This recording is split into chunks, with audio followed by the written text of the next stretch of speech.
everyone, and thank you. Thank you, by the way. Yeah, my name's Scottie, and I am from Boston, and I do a lot of live real-time visual effects. The reason why I started getting into this, honestly, is we had the pandemic and the world condition took us away from our festivals. It took us away from our shows, our presentations, our performances, and it kind of put us into a studio or virtual space, or it kind of just kept us indoors. And I thought, how could I continue my art, which is usually out in the world, but now in a space? And I started to meet a lot of other enthusiasts who did virtual production, even VJs or musicians and DJs that had like maybe a projection screen or LEDs behind them. And I thought, you know, I could get into some of that. But at the time, the software was lacking. I couldn't find something that I could optimize or purchase hardware for. And I spent hours and hours and hours producing a result that I wasn't really happy with. And I started to get further and further away from what I wanted to actually do. And you start to go down a rabbit hole through organization, and then your final project looks nothing like what you had in mind. I recently was introduced to TouchDesigner, and although I may be new to it, I definitely have the background from all my other software that I kind of just ported over. So my Python background, my GLSL background, doing coding, doing piece by piece with nodes and modular thinking. It organized me and it gravitated a little bit. And when I started to do that, I started to meet a lot of other like-minded people that also do not so much exactly what I do, but they have the knowledge and the prowess to take it to the next level. We didn't have that in the virtual, I mean, in the real world, until we went into the virtual world and we started learning about each other and what our own ventures are, kind of being born out of necessity, really. The other thing that I've learned, and we'll go over today, we'll hop right into TouchDesigner, start pulling apart some stuff. One of the things that I learned is optimization. I used to write code poorly. I used to say, hey, let's just throw all this in there and hope that the PC keeps up, and it didn't. And I thought you need two PCs, or you need multiple graphics cards, that'll do it. And I thought, no, you gotta take it down a little bit and look at what are you really trying to do? What are you really trying to get across? What point, what production module are you sending across to your audience? What does your audience want to see? And that brings us to our theme today of the future of interactive and visual arts. One concept that I'll be revolving around today in this presentation is the spectacle.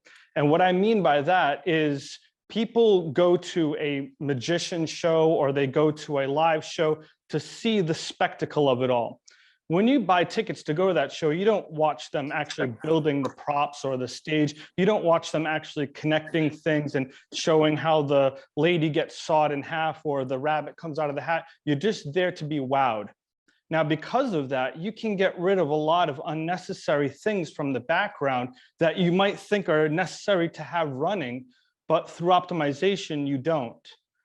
Your audience is just there to see what you're projecting to them, and the behind the scenes can kind of be your own little secret.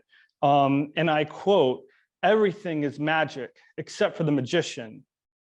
So today we're going to jump into TouchDesigner. I'm going to show you some things that come right out of the box right away.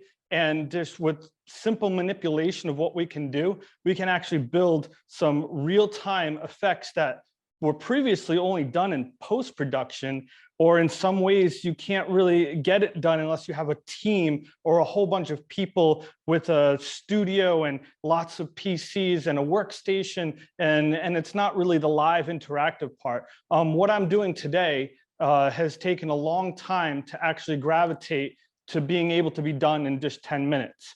Hopefully, some of what I'm sharing with you guys might help you also to be inspired to take something out of the box and in 10 minutes of tinkering around, produce a really dazzling effect to reach that spectacle, to reach the audience, to see that interactive live environment. So let's hop right into TouchDesigner.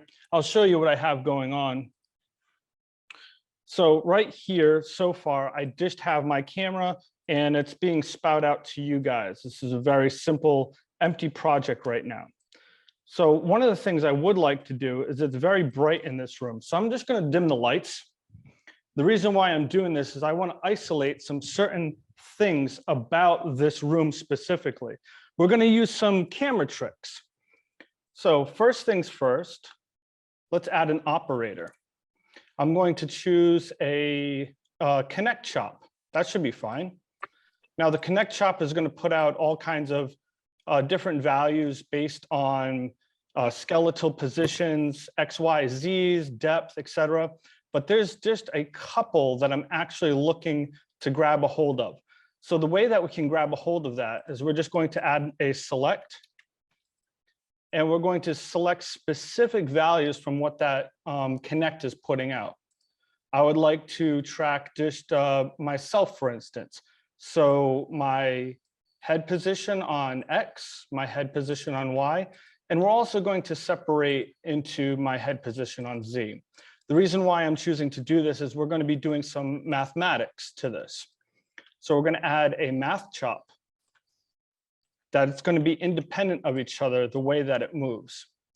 The first values that I'd like to add here is going to be limited to a multiplicative inverse of 0.71 with no post add. Here, on the other hand, although it's going to be the same multiplier factor, I'm going to post add a 1.1 for the Z value. Otherwise, it thinks that Z is 0 and the camera isn't really in the center of the room. Now that I have my values set up, I'm going to merge them.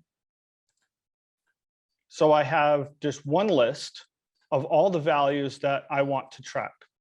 We're going to add a lag chop to this, and that's going to smooth things out. So on the way up, 2 seconds smooth. On the way down, 2 seconds smooth. We're going to overshoot by 0.2. So that gives it more of that realism, that spectacle. So now it's actually tracking something. Using a connect, we can kind of see, hey, what do we got going on? But what can we use that information for? And the little trick that I learned is if we insert an operator of a transformation here to our initial camera, we can start dumping in these values to the transform. So I'm going to use the scale as a chop reference for Z. It's going to falsify a zooming effect, and I'm going to use my X and my Y for my positioning to create this. So now if we zoom back out to our full scene, you'll notice that the connect is going to be tracking me around the room as I'm moving. Just with a simple couple of chops, as well as a transformation on the screen space of it, I can actually move around my room in a 3D space. It kind of gives it a little bit more of that realism and interactivity. So although this is just a little camera trick, it's very, very low impact on the GPU. The chops are being cooked on the CPU, actually. So let's hop back in, see what else we can do. So from our video top that we have coming in, I'd like to break off a threshold. I want to highlight just some certain parts of this image. So we're going to dump this into a thresholder, and I'm going to turn this up to just about 0.9. There's a reason for this. So now anything that's incredibly super bright on my screen, for instance, this flashlight, you'll be able to see that it's illuminating, but nothing else. So that's very important. So if I use any type of light in real life, what that's going to do is it's going to isolate that. So it's kind of just a little bit of a camera trick. What can we use this for? Well, let's start looking at some of the things in our palette that it already comes right out of the box, like we talked about. Perhaps we can use a particle GPU. We'll keep this to the side for a second. We'll try to utilize that somehow. Let's add some operators for NVIDIA Flow. Let's add a comp of the flow emitter. The flow emitter is going to emit values into this top, and the top is going to then render them. This is technically a render. Without a camera, it doesn't really know what to render. So I'm going to add a camera to this, and now it's actually well defined. So this is something that's default. If you turn on TouchDesigner and add these 3 elements, you're going to automatically get this smoke effect. But what we're going to do is we're going to edit this a little bit. We're going to alter some of the things going on here. One of the things I would like to do immediately is I would like to change this emitter value to an actual shape top. So we'll do that in a little bit, because we have a threshold plus our flow emitter will mean that any light spot that is in my actual camera view, like we discussed before, is actually going to be illuminated by the smoke value. So let's go down the smoke value a little bit. This is the actual engine that's running. So we can change some of these parameters. I'm going to change my ignition temperature down to 0, so it should ignite immediately. Let's look at our flow emitter. First of all, I want to change some of the values that I actually have here. So this is going to be some things that I just played around with to learn how to dial in something that I really appreciate or like within some of the things that I've used. We're going to use a shape top. We'll change this to a value of 4.1. These are arbitrary values that you can play around with, you know, and just figure out what does or doesn't work for you. We'll turn some of these up. The fuel rate can be like a 1.1, fuel correction rates. There's a whole bunch of things here, and you can always click on the help to find out what each one of these does. Nonetheless, I can bring my allocation scale down a little bit, and we'll keep the predict right around 0.15. That should be good. So now what we can actually do is we can define this space. So I'm going to add my threshold right into this as my shape operator. So now it's operating a shape. So once again, if I take my light, you'll notice that it's creating sort of a flame right now. It has linear velocity, etc. What I would like to do, though, is I'm going to turn down some of the other properties that I have here. So first things first, we technically don't need the gravity aspect of this. So I can just keep this at a 0.1. The vorticity strength, I can bring down. Same thing with its velocity. We don't need it to be so high. The smoke from the vorticity, it can come down a little bit.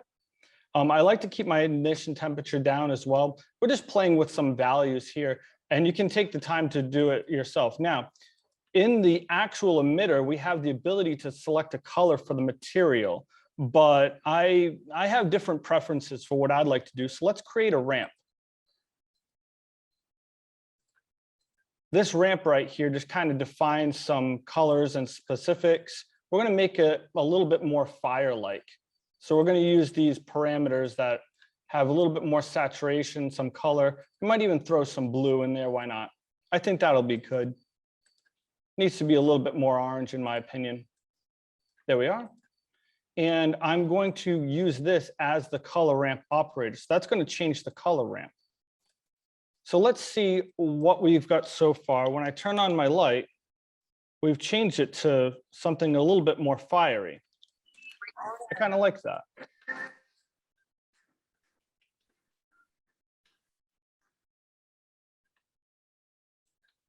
So for the emitter, I can bring this down to, let's say, a value of 50.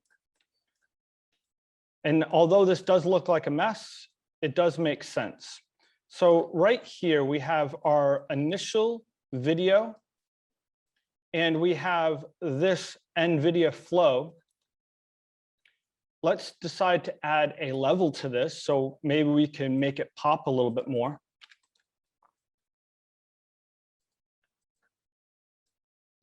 With some brightness, a little bit of gamma correction.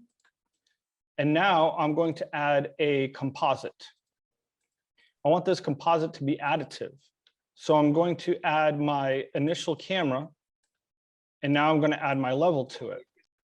I'm going to add this to the transform. So now if we look at the full thing again, here I am. And as you can see, I create fire.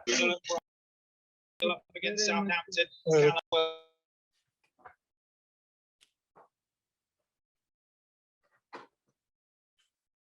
So if you take these two lights right here, for instance, these are just LEDs, it actually creates more of a fiery spectrum, as you can see, defined by that shape. Now, this is all obviously in real time. Now, you can always adjust the parameters if you want to, but right out of the box, within about 10 to 15 minutes, we're able to do something a little bit more interactive, so you can do performance arts in real time with being within the safety of an actual studio, but create those fiery effects. So the future of what I think is going to end up happening is, with that speed and availability of technology, somebody right out of the box can just start playing around in TouchDesigner and start making those interactive experiences. And as you saw, we just kind of plugged in a couple of things to see how it works, and it seems to really be doing well. I'm really eager to see the other speakers today and see what they have to say about the future of the interactive experience. But nonetheless, thank you for your time. I hope you enjoyed some of the tinkering around and some of the stuff that we discussed. I'll hand this back over to Bileam. Okay, hi everyone. I'm Karyn. I said I was going to be talking about Connects, but I was like, I have a lot more to talk about than just Connects. So I'll just be talking about like interactive experiments using TouchDesigner in general, because that's kind of what I do. I do like a lot of really quick experiments in TouchDesigner. And yeah. What's going on? Okay. So just a quick introduction. I'm currently a student at MIT. I'm like a sophomore/junior because I took a semester off and now I don't really know when I'm graduating.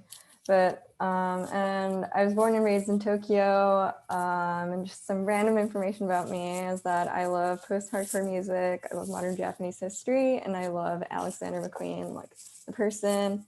And like I said, I do a lot of quick experiments in installation with TouchDesigner, and a lot of like quick experiments for websites using JavaScript. So those are kind of like the only two tools that I kind of know. And I literally started using TouchDesigner. Well, I literally like got into like creative coding, TouchDesigner stuff like a year ago. So like I really don't know what I'm doing. And I honestly like don't have a lot of knowledge to share like Scottie did. A lot of the time I just like connect random operators together, and 9 times out of 10 it like doesn't work, and just like 10% of the time something happens and it's like it turns out to be really cool. So I'm just going to be showing you guys a bunch of stuff from like that 10% of the time that things actually do work. So in terms of like the theme was about the future of interactive art. So one of the things that I wanted to talk about was cool technology. And by cool technology, I mean Connects. And I'm just going to show you a bunch of work. It's not like Connects are like particularly new technology. Like this motion tracking stuff has been around for a long time, but I just think it's like still super cool. Like there's so much we can do with it. Let's see if this is gonna play.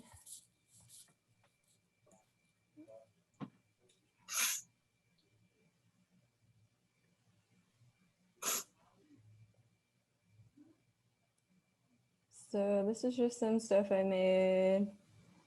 Let's see. Where I just have like a huge ass screen and then just something. Just this thing where like this circle bursts when you step on it. So next thing. Another one of these like spiky things where it's like supposed to get slower. It like tracks your position and it gets slower when you like go towards the center. Also related to cool technology, like projecting onto the floor is also like not necessarily new, but it's also super cool. And I feel like there's like so much that we have yet to explore projecting onto floors. This is just another thing.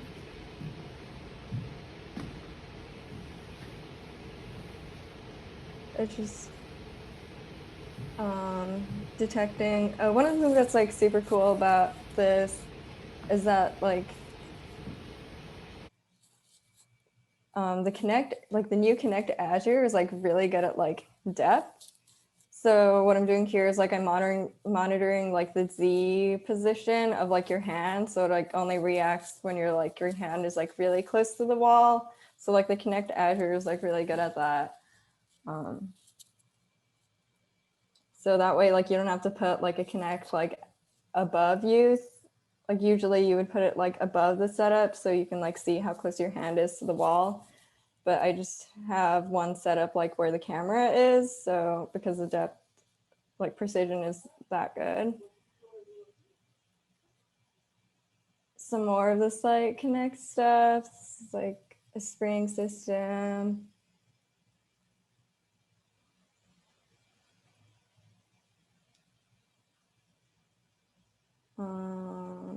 Where it does the same thing where it monitors like the Z position of your hand and then reacts to like the X position of your hand. And this is some other Connect stuff. Connect also does like a really good silhouette. Like it gives you a really good silhouette, so that's also fun to play around with. And I'm also using like the bullet solver, like physics stuff in Touch, which is also super cool and super easy to use.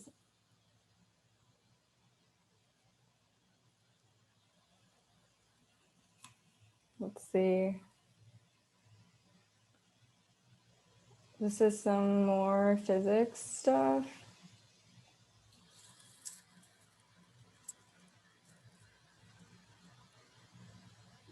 With the Connect 2. So yeah, so that's kind of it. I just wanted to show you guys a bunch of like cool Connect stuff because Connect is like super cool. And another thing that that like came to my mind when I was thinking about like the future of interactive design was just like, I don't know, I just called it diversifying style. But one of the things that I started out doing when I was like initially doing creative coding stuff was I was doing like a lot of audio visual stuff. And the work that I was seeing online a lot was like, it was a lot of like flashy, stroby stuff for like electronic music.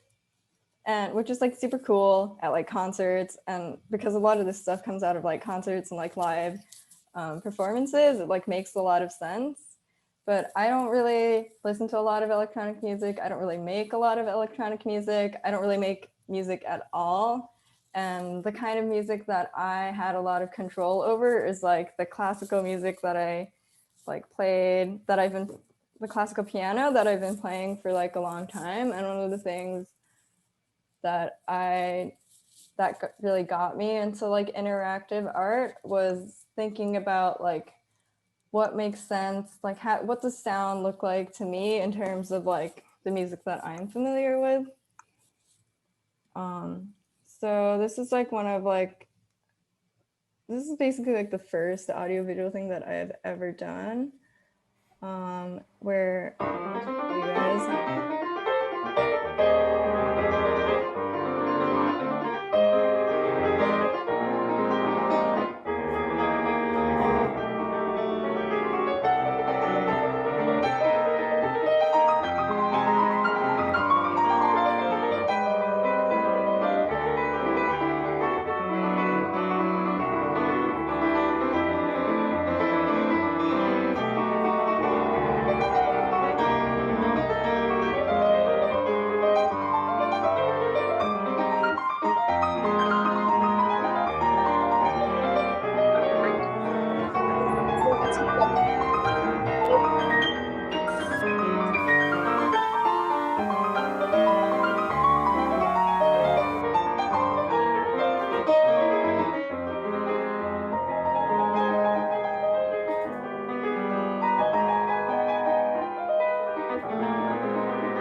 Okay, yeah. So basically, yeah, every key just like triggers like an image, and I was just like, when I was like making this, I was like, oh, like I've seen like too many stroby, flashy stuff. Like fuck that. I'm just gonna go like super analog and just like make like this like thing that just generates like a collage when you play it. So what I was thinking about with this is that like this kind of like interactive software didn't used to always be like this accessible, and I just feel like thinking about like the future, like as more people start to experiment with this kind of software, as it gets like easier to use and more people make like tutorials, a lot more people are going to be able to like think about like what makes sense to them, and which is what I really like to do. I really like to be like, how does sound look like to me? And that's what I really like doing in like TouchDesigner. So I feel like as more people start to do that, it'll start to like diversify like the kind of work that comes out of the kind of work that people make. Because I feel like because it didn't used to be as accessible, a lot of like the experiences were really heavily influenced by the people who had access and who had like this knowledge. Like for me, like a lot of interactive experiences were like inspired by like Team Lab, because I was in Japan. It's like Team Lab does like these like huge installations, and they're like really colorful. And I feel like everybody, when they think about like interactive installations, they think about that. But I just feel like as a lot of more people get involved and they start to think about what experiences make sense to them, it'll be a lot more like creative coding in general will be a lot more like this, like drawing on a canvas, but except like the canvas is like super fucking powerful, because code is so powerful. So just on related to trying to figure out like what makes sense to you, what makes sense to me, I did like a lot of that with sound. This is like another thing that I did with sound where I guess I'll show it first.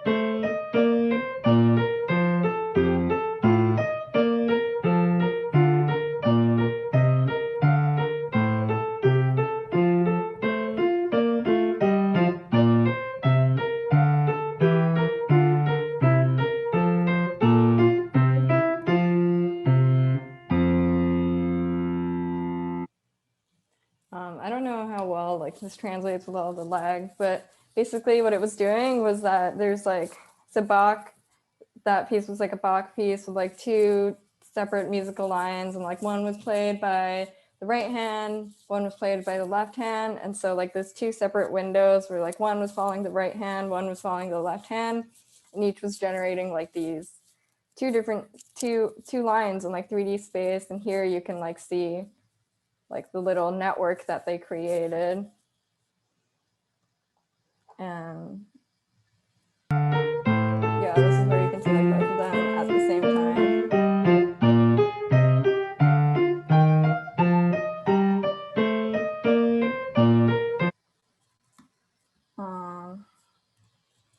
And this is kind of like the same thing, same network stuff, except it's like an interactive experience.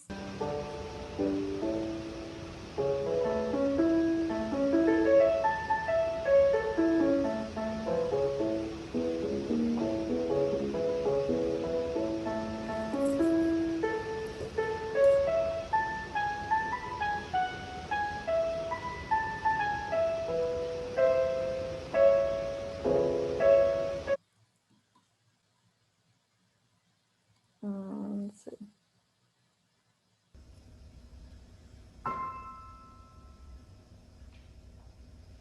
And just some more like experiments. I just like, I really like doing like really quick things really quickly. I don't like spending like more than a week on a project, so.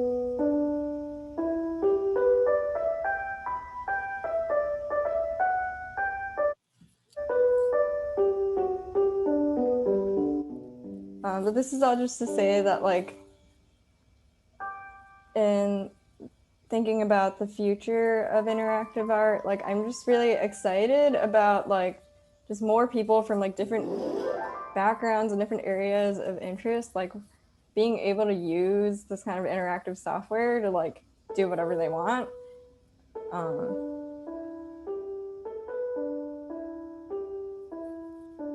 Yeah, so that's kind of all I have to say. Connects are cool, and I am excited for people to be able to make what they want in TouchDesigner. And I also think TouchDesigner in particular is like a really cool software to like experiment in, because I feel like it's really like versatile in terms of like style. I feel like you can kind of tell when like something is made in like processing, or like if some particle system is made in like Notch, like you can kind of see it. But I feel like with TouchDesigner, it's like hard to tell, and that gives you a lot of freedom to like think about what really makes sense to you. So that's kind of all I have to say today. Thanks so much for listening to me. I feel like I'm like just getting into this stuff. So feel free to ask me questions in the breakout rooms, but I cannot guarantee that I can like answer them. Definitely ask like the pros who presented before me and who are going to be presenting after me. But I'll see you in the breakout rooms. And if you want to like follow my work, my Instagram handle is Frogspit Simulation. So Before we get started though, let me tell you a little bit about myself. And I don't have any slides today. We're having a conversation. We're gonna have a little conversation. We're gonna have a conversation about money. We're gonna have a conversation about survival. Actually, a funny joke. So you know, and folks have been talking about, oh, you know, that feeling of feeling like a beginner. That never really goes away. You're gonna go to the every day somebody asks me like a hard question. I'm like, oh my God, that is a hard question. I feel like a beginner.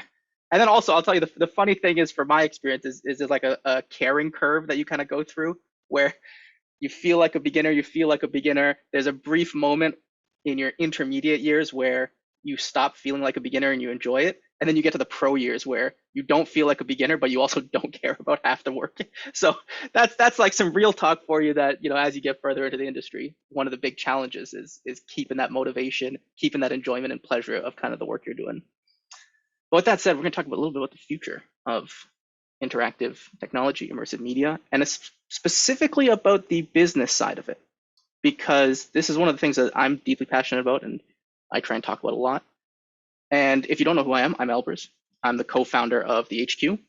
Before that, I started a company called Envoid, which was kind of one of the preeminent touch designer consulting firms around the world. I've been in the industry for just over a decade now, which is a long time. And you know, it's always bad when you, at the beginning of your career, you had hair, and then like on the other side of the career, you don't have hair. I think that's like, I'm gonna put that on a business card, had hair when I started type of thing. I'm a specialist at a touch designer, and that's kind of been my career, has been being this expert and specialist at kind of what I do. And now I do a lot of project consulting, teaching with our HQ, and a lot of technical directing on large scale projects. So what I wanted to do today is we're gonna make this a little bit interactive, and not like, I know interactive, we're gonna be talking about interactive tech media, but like not that kind of interactive, but the normal human interactive. So actually what I would really love is I'm gonna talk about a few common questions that people always ask me about the business side of what we do. But what I'd really love is everyone here, you know, first of all, like, you know, shake off the, you know, if you're not in Europe, shake off the morning a little bit. And I want you guys to take all your questions that you have about whether it's starting a career, getting paid, finding projects, you know, marketing yourself, any of these kind of things that you've been thinking about or are unsure about. I want to see your questions in the chat, because what I'm going to do is talk about a couple of kind of high level questions that I think are always important to talk about.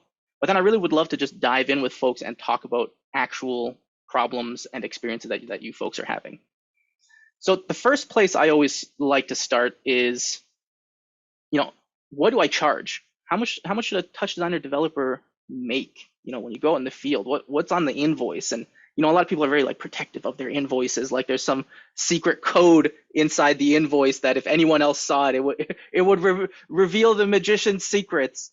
But unfortunately, like that's not the case. There's nothing fancy on invoices, and there is a kind of common set of pricing tiers that a lot of folks fall into. Now, the tiers I'm going to talk about are usually going to be relative to high-end markets. So when I'm talking about high-end markets, I mean places where they just are happy to spend money on our kind of work. So we're talking about things like New York, Montreal, San Francisco, Shanghai, Singapore, these kind of places where there's a lot of cash flowing, there's a huge amount of work in our industry, there's lots of firms, developers, artists, galleries, like, you know, these big kind of art markets. Actually, London would be a great one as well to throw in there. Although I've only ever been to Gatwick Airport for a layover, so that's why I didn't include it in my list. I'm sorry. One day. So what are these tiers? Okay, so you got the beginner tier is what I call it. Like you're just getting into your career. And this is usually people within the first, 0 to 2 years of their career and experience. And these ranges of time are very suggested. There's some folks who get into it and, like we saw Scottie's been working for 6 months in TouchDesigner doing amazing things. So, it's not that if you don't get to 2 years, you can't get out of this bracket. But I find for most general people, because you're working, usually a lot of times at a company or an apprenticeship, depending on what else you're doing with your life, like these time scales are different for everybody. So don't feel weird if you get there faster or if it takes a little bit more time. Everyone's situation is different. But I find if you're in that kind of beginner starting out range, what I find for a TouchDesigner developer is about $100 to $300 US a day.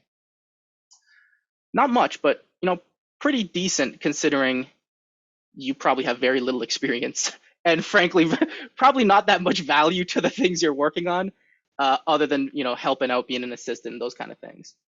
Then I find once you get out of that beginner bracket, like maybe you've worked on a project, you kind of apprenticed under somebody, or you've been doing experiments in your home or studio, or just finished maybe your college degree or university degree, then I think you start to get into that intermediate area, which is about that, I think about 1 to 3 years of being in this industry. That usually I find is about $300 to $600 US a day. And again, like those time ranges are totally arbitrary in some sense, right? Some folks can get into that intermediate stage, maybe 6 months or a year. Some folks, maybe it takes 3 to 5 years because they're also juggling a lot of other stuff that they're working on. Now, at this intermediate stage, I usually think that most people will have a little bit of experience. So they've done some projects that are usually in some paying capacity. Now, whether or not they got paid, that's a whole other discussion for a talk. But the idea being that you've done a couple projects, you've done a couple deployments, you've been in the field a little bit, you've seen some things happen. Now you're in that $300 to $600 range. Then I think you get onto the advanced side of things, which is around that, I think in that 3 to 5 year range. So whether you've been working at a company for a few years and you've done a bunch of projects, or you've been freelancing for a couple of years after you finish school, in that 3 to 5 year range, we're talking about things like you've gotten past instancing and how chops work and doing Python. Now you're starting to look at things like render picking. Maybe you're doing a lot of kind of UV manipulation. So now you're really diving into some of the more advanced features of TouchDesigner. And I find that there's a pretty big range in there. And folks I've seen from $600 to $1,000 US a day is kind of the rates that are in that zone. And then after that, you kind of have what I would call the wizard tier, or the high-end guru level of, you've been doing this at least for 5 years. You've seen projects succeed and you've also seen projects fail.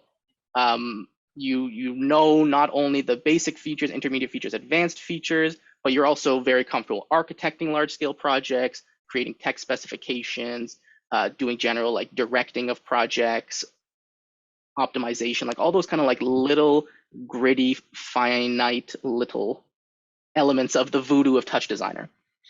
And really the price ranges on that, there's no upper limit, but what I've seen average is around $1,000 to $1,600 a day US is kind of where a lot of people sit with that kind of range. And again, these are all kind of arbitrary ranges, but it's good to have that kind of mindset of like, okay, well, do I consider myself a beginner? Because if I do, then maybe me sitting in that $100 to $300 a day, and what I mean by a day is 8 hours, but sitting in that range is going to help me get work. Because if you're a beginner and I'm talking to you about a project and you're like, oh, it costs $500 a day. I'm like, ooh, unfortunately, I might have to find somebody else, because the value a beginner is going to give me on a project is, for me, going to be worth in that $100 to $300 range. So it's just good to know that there are these kind of brackets, and I've seen them get a little bit more standardized over time. But I think it's a good thing to be aware of. And on the positive side, on when you're looking at this, you're like, wow, I could make like a pretty good living if I get really good at this and grind out some experience, and then I can be charging 600 to $1,000 a day within like a year or two of this. So another question that is super common, that I guess, and listen, folks, I only see 2 questions in the chat. Is everybody awake? Like, do I need to like go get a rooster and like bring it on screen? I don't know what you would do to a rooster to make it cock-a-doodle-doo. I assume just holding it will do the magic. But feel free, more questions. Throw in the, because listen, I'm going to ask you some questions shortly. But I would be very surprised if all 74 people in this call are doing this full time for a living. That's the unfortunate reality, is that most people are having trouble doing this stuff. Business is not fun stuff to deal with, and especially I think for a lot of artists, it becomes a topic that is a little bit taboo. There's this taboo that if I'm making money, am I still making art? I mean, the answer is like absolutely yes. I would almost argue the opposite. If you're not making money, is it still art, or is it just a hobby? Think about that. So now we've got some questions in here, and one question I want to hit is very similar to one. It's actually similar to 2 of the questions I have. One of them is, how can I get gigs? Which Nad is asking how to approach clients and where to sell this stuff. And I think there is a hugely destructive idea that we have in this industry. And that idea is that your work speaks for itself. I think this is one of the most poisonous ideas that has ever infected the minds of artists everywhere, because your art is not sentient. Your computer is not sentient. Instagram is not sentient. I mean, it's pretty close though, but it's not fully sentient. Your art does not speak for itself. You speak for your art. You speak for your work. You speak for your process. And I think probably if I had to pinpoint one thing that slows down almost everyone's journey, everyone's careers, and makes it much harder than it is that we just don't take the time to talk about our work. All of the, exactly which works of art I've never seen are the ones that people don't basically directly send to me or try to show me in some capacity. I've never seen those works, and I probably never will, because most people, unfortunately, are too busy to kind of go out there and hunt for cool new works and just browse Instagram looking for stuff. Most people have deadlines, they got projects going on, the clients are asking them for 15 things due tomorrow morning, even though before they said it was due 2 weeks from now. So you need to help amplify your work. And people aren't mind readers either. And I think this is one of the interesting parts about this, is that people think there's a perfect method of how should I talk about my work? How should I post on social media? Should I make an email newsletter? Like all of these things. And really what it comes down to is you just have to start, because it's a process that you're going to discover as you go further and further into your career. At the beginning, you might be doing some marketing that is too timid. Maybe some of it's too abstract. Maybe some of it is too concrete and specific with technical details. Maybe sometimes it's too outspoken and you're posting too much. Sometimes maybe it's too salesy, but you're never going to really know unless you start and see how it feels. Treat it as another portion of your craft and your art to actually talk about your art.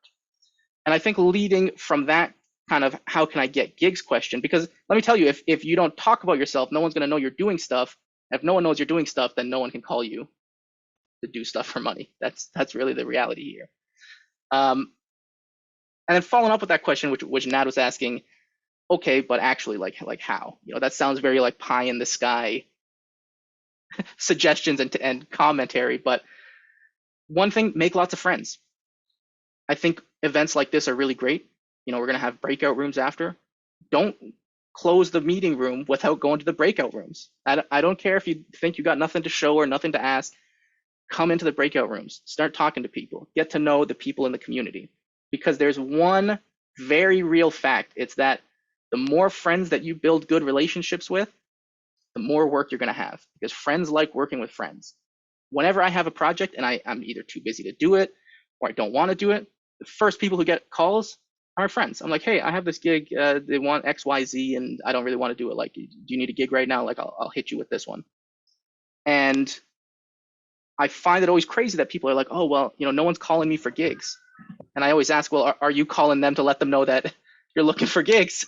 It seems like a very simple response, but I think it's something that we don't do enough as artists is think about, the relationships we're building here. You're networking, you're growing that network so that people learn about you. And then you should also respectfully also learn about them, see what they're up to, because it's all about trying to find value for everybody. When everybody wins, that's when work is easy, your career becomes easier, all those things kind of unravel for themselves. I also think sharing your knowledge is a really good one, especially in the TouchDesigner community. We have a very active community based around sharing your knowledge, sharing what you're working on, behind the scenes videos, doing interviews. Like all of these things are like really common and accessible inside of the TouchDesigner space. I mean, if for example, if you went to do, maybe if you're working in Unity or you're working in processing, I mean, how many opportunities are there to live stream on somebody else's show? How many opportunities are there to hop on somebody else's YouTube channel? Probably not as much actually as you'd think in the TouchDesigner space. In the TouchDesigner space, there's multiple live stream shows that happen almost every month. I know we have one, Derivative has one, Music Hackspace has these amazing meetup events. There are so many opportunities for people to get your work in front of other people and show them and talk about it. So any way that you can find to do that, whether it's doing little project write-ups, make a little mini tutorial. I always say you don't have to be an expert to teach a beginner topic. You just need to know what the beginner topic and how it works. Then you can put together a great tutorial about something that's very simple, very easy, and very valuable for people. I'll also say learning to love cold calling is actually a huge thing I would recommend too. Which is funny because it never gets good. It always sucks. There's no human on earth who, after 5 or 10 years in their industry, says, hey, I really love calling people who I've never talked to and trying to make that conversation pleasant. Like it kind of sucks forever, but it does get easier and you do get better at it. And I think that's the important thing because companies won't magically find you on their own. I feel like a lot of people in the industry have this idea that, and it ties back to that whole my work speaks for itself shenanigans, frankly, because people will post stuff on social media and they'll be like, well, now I'm just going to wait until somebody magically stumbles across it and then emails me to work with on this kind of thing. And that's not really what ever happens. Like I said earlier, companies are busy. If you're HR department or running a company, like that kind of stuff is hard. And one thing I always give this funny anecdote is whenever I'm looking for someone to hire on a project, like I just said earlier, like friends are usually in the first tier of people that get called, but also anyone who's around immediately around me is the people who get called. So when we're talking about this idea of like building relationships with people, sometimes I'll just have a gig and I'll be thinking about, oh, who should I give this to? And then I'll just remember, oh yeah, you know what? Actually, such and such person emailed me the other day and they were looking for work. Like, oh, maybe I'll hit them up about it and see if they're available and if they want to get into that. Because hiring is actually surprisingly difficult for a lot of people. It's a very time-consuming process, whether it's just getting resumes, going through all of them, setting up phone calls, interviewing people. It's a lot of work. So if you can help somebody expedite that process by just being around them regularly, they're like, oh yeah, you know what? We can skip the whole hiring process. We know this person. They've been hanging around. They do cool work. They're constantly keeping us updated. They're very professional, cool, good attitude. You got the gig. That's it. Like it sounds silly, but it really is that simple.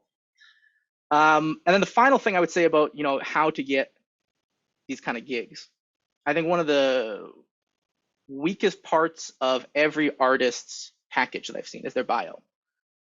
And I can't tell you the amount of times I've asked somebody, hey, like, tell me about yourself. What do you do? And the response I get is somewhere along the lines of, oh man, I don't know. Like, I do a lot of stuff. Well, you got me inspired, that's for sure. I'll tell you that much. Like, you doing a lot of stuff, very inspiring, but not really actually. It just tells me that you don't really do anything that well enough to talk about it. And I see folks talking about everyone's a generalist. Like, yeah, you could still be a generalist and be excited about it and have a very compelling story that you tell about being a generalist and what you like about it and why you're into it. And I think a lot of folks don't really treat their bio like they treat their art.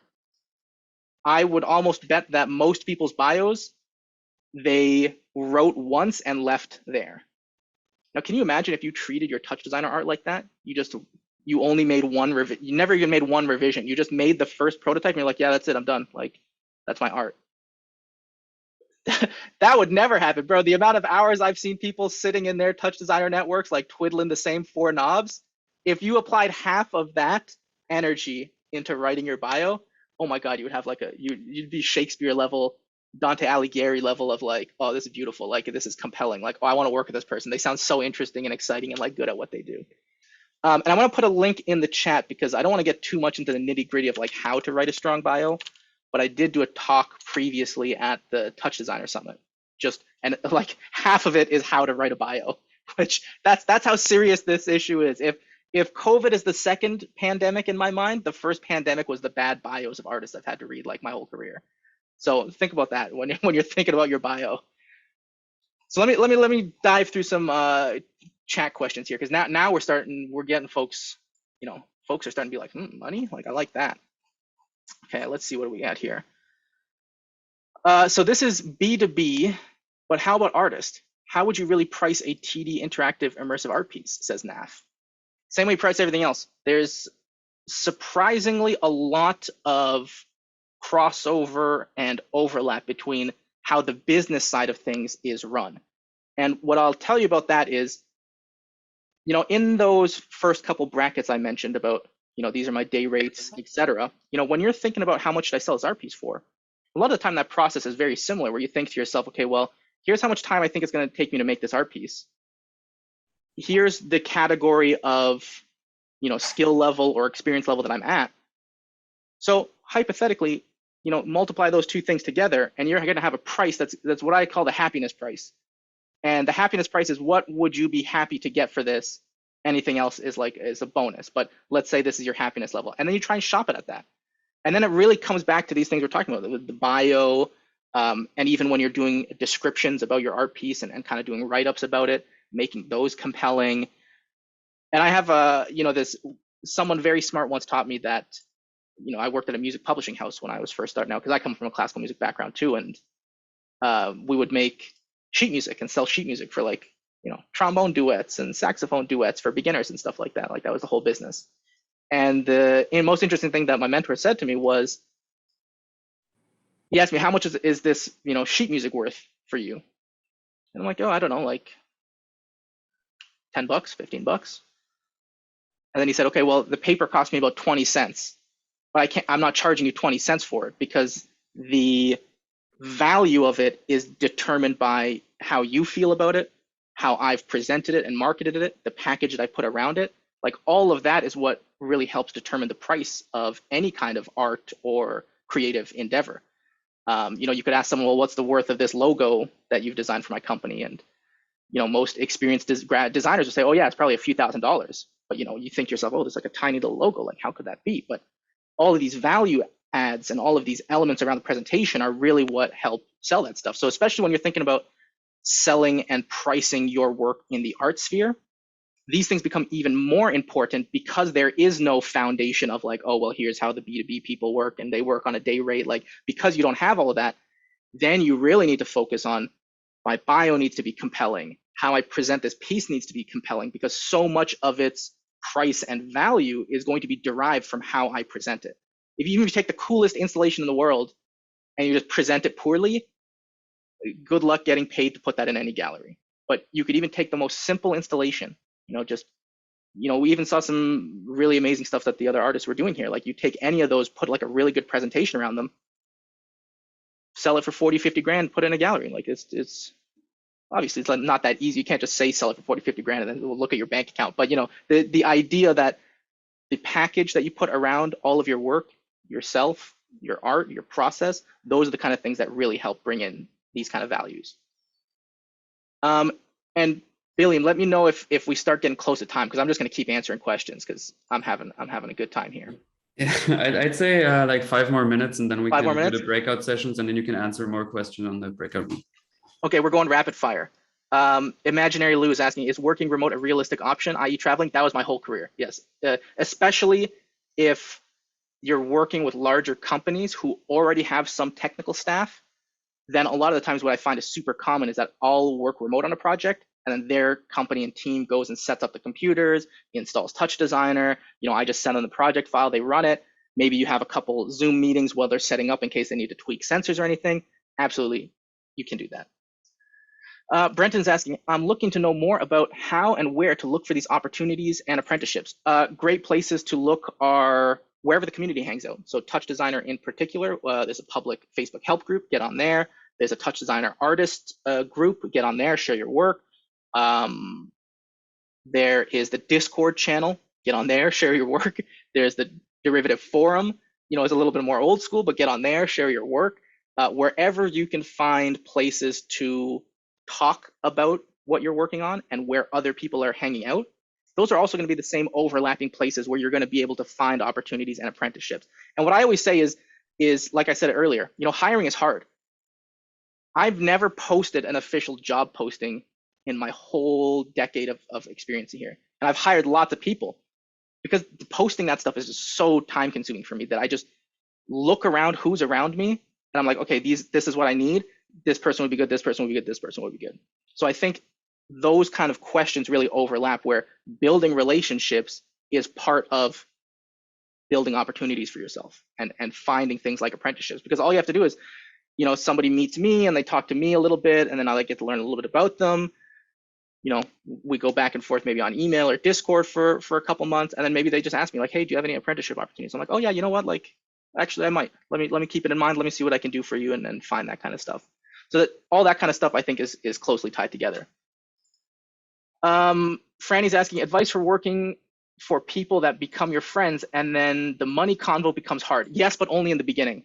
I'll tell you, as you get further in your career, everyone gets used to the money convo, and some of my favorite conversations with my friends are money convos now. I almost don't even talk to my friends about art anymore, because we all know what art we're doing, and like we all are aware of what's going on in the TouchDesigner scene, and cool stuff kind of gets through all of us, and the money convos and the business stuff is kind of what you end up talking about a lot. Let's see. Scotty's asking, while you may cater to a small core group of clients, how would you reach out to higher end venues while not disappointing your current base?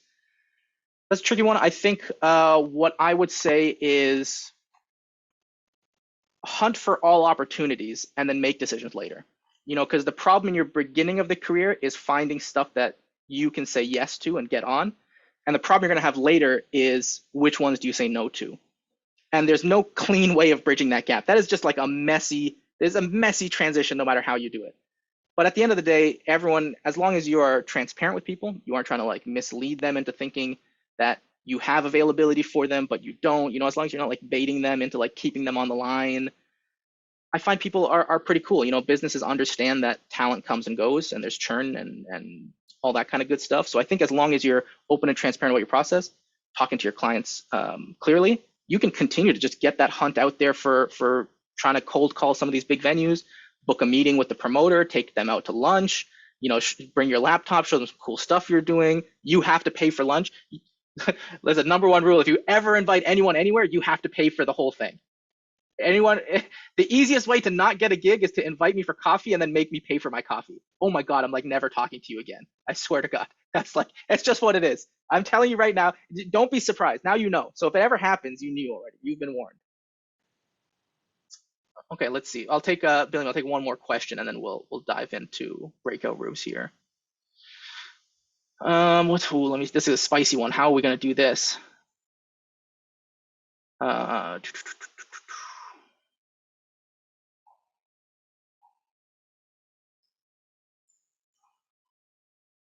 Okay, this is a bit more of a, this is a quick one. How important is it to learn to code, i.e. Python, C++? Python, extremely important, even just the basics. You don't have to become a pro, learn a little bit, it'll help you a ton in TouchDesigner. Okay, so here's the real question though. Is it worth specializing? Phelan was asking, and I think this is a really interesting question because it talks about the future of the industry. Because I think when the industry started, not when it started, sorry, when I got started in the industry about 10 years ago, you had to be a specialist. There were not really much generalist jobs out there. Unless you already knew some folks, it wasn't really useful because the tools were still hard. So being a generalist meant you're just not very good at a bunch of very hard tools. So you essentially had to be a specialist to get good enough at a tool to then be able to deploy artworks, creative things, projects, like whatever you call it. over this kind of last 10 years, I think what I've seen is that, and even like our speakers are saying, like a lot of the tools are becoming more accessible, things are becoming easier. So now there is actually a class of people who can be generalists and bring a lot of value to a project, whether that's in a prototyping capacity, whether that's in a previs and like client demo capacity, whether that's in a design capacity. Because you gotta remember, a lot of these big companies that are getting into interactive stuff, they are already very deeply involved with other things, like architects are a big one, event agencies are a big one, and all these folks have a lot of infrastructure, and they don't mind hiring external folks to come work on the projects. But what they really love is keeping the design process internal. So when you're thinking about these ideas of like, well, should I become a generalist or a specialist? Really just depends on like what kind of work you want to do and where you want to work. What I find is specialists will usually be more capable as freelancers and as running your own small studio that just focuses on what you want to do, or getting a project at a big company that specializes in what we do. So if you're a specialist, you can get a great job at Moment Factory, Obscura, rest in peace, now MSG, any of these kind of like big companies that are in our industry. Being a specialist gets you an easy job there. Where it doesn't get you an easy job is if an architecture firm is like starting to get interested in our kind of work, and they put like LEDs on the outside of a building. Unfortunately, a specialist is not super useful to them, because what they need is someone who can be a generalist, who can bring different ideas to the table, almost in an educational format where you're showing them what's cool, teaching them about the technology, making prototypes that they can play with and experience, helping them decide what they should do for certain projects. And then you work with them to then bring on like a specialist or somebody to deliver that project. So I think you don't have to specialize, but it's still an option if you did want to specialize. So with that said, before we end off here, I would highly recommend like everyone go out, get TouchDesigner. It's free. Well, you get a free version with very little limitations that you can use to learn and experiment and kind of get into this industry. If you are kind of looking to get more deeper into TouchDesigner, as the Music Hackspace folks mentioned, they have a TouchDesigner workshop coming up. We also put together a nice little promotion. So if folks wanted to check out our online school, the HQ Pro,